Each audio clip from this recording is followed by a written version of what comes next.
Well, you can't survive the type of brain cancer Professor Richard Scolyer has. But try telling him that. A cancer researcher himself, Richard became his own guinea pig, trying a radical treatment that could have killed him sooner. But he took the gamble, and it's paying off. Richard, it is so nice to see you. Yeah, it's lovely to see you too, Ali. Isn't that funny? When you say that, you really mean it too. I do. Absolutely. To be honest, I didn't think that I'd still be alive now. So, yeah, absolutely delighted to still not only be here, but basically functioning normally. So, yeah, just couldn't be happier. It's been 18 months since you found out you had this brain cancer, the nastiest type, and in that time, look what you've done. Well, I'm proud of what our team at the Melanoma Institute's done across melanoma. In fact, I know, but let's for a second be selfish and let's talk about you, which I know makes you very uncomfortable. Named Joint Australian of the Year. You met the King. You've written an extraordinary book and you've given hope where there previously was none. Well, to be honest, I'm very proud of those things that you've mentioned. And he should be. According to the stats, Professor Richard Scolyer should only have survived 6 to 9 months once diagnosed with grade 4 glioblastoma. But he took a risk, using melanoma science, specifically immunotherapy, to fight his deadly brain cancer, with the help of his colleague and good friend, Professor Georgina Long. You're a medical marvel. It's not me that deserves the credit. I guess that the risk of going down this treatment path was something that I had to take responsibility for.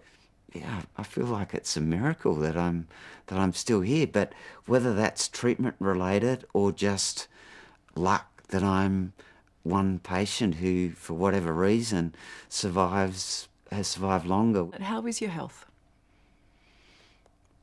Pretty good, really. In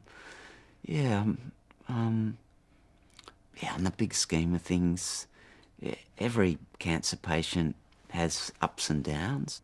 Is the cancer still there? As far as we know, there's no sign of recurrence on the most recent scans that I've had. They've all been clear. On the recent one, there's a little dot in the field where I had radiation therapy, and it's felt it's most likely that it's related to that, but no one can be sure.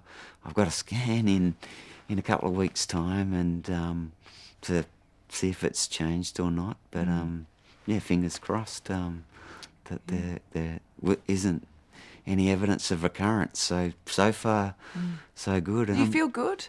How, I worry sometimes that you put on a front, like you're a very positive person. Well, definitely there's ups and downs, and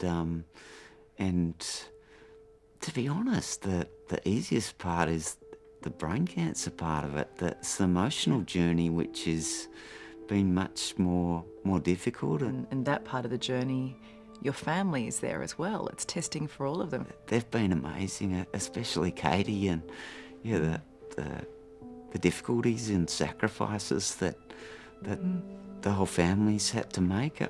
I guess we're trying to hold things together as well as we can for the kids too, so they can live a normal life and enjoy themselves. But they've been very supportive and kind, and it is a tough journey for them. Is it hard to see them struggling with what's happening and working through those emotions? Yeah, it is. It is tough at times. A lot of the times we can have life like it normally would be and forget about this damn brain cancer. But yeah, at other times I can see them being very generous and kind and reaching out to me in times that maybe they wouldn't do. Personal sacrifices and support that they're giving me is amazing. Yeah. But if I ask them, you're kind of worth it, darling. You're very generous, Ali. You were so honest when we first talked about this could go horribly wrong and this could end my life very quickly. And then right at the other end of the scale, it's like, is this possibly a cure? Is cure still on the table? It was definitely on the table, but the chances of it being a cure were better than what they were when we started off. For one, it's just so wonderful that you're still with us, that you're here. But you're one patient. What about all the others? Well, to be honest, yeah, in some ways I feel guilty that I've had this opportunity to go down this, well, risky route, and I really hope that a clinical trial will show that it works. The science has given some hope that it's worth pursuing. I'm hopeful that next year something will start to help other patients, but no one can make promises. When we first spoke, there were so many unknowns, and I'm not sure if any of us left that day sure that you were still going to be here now, if I'm really honest. Oh, of course, most likely was. Yeah. Yeah, I'll be dead by Christmas. It's incredible. Honestly, when we made Australians of the Year, I didn't think I'd be alive now. It's just amazing. Yeah. Well, I just think that's what you do best, defy expectations, right? Well, I guess I'm committed to try and make a difference, and yeah, you work hard. You can and think big, be bold, be courageous, and as I often say, don't just lean in, leap in, and that's how you can make a big difference. And I think everyone should be bold and courageous to really make things happen. We just need to be a little bit like Richard Scollier. I would never word it like that. I know, but I will. Oh, you make me laugh. Thanks, Richard. Yeah, thanks, Alec. Great to talk to you. And he's such a wonderful, inspiring man. Each time I see Richard, feels more special than the last.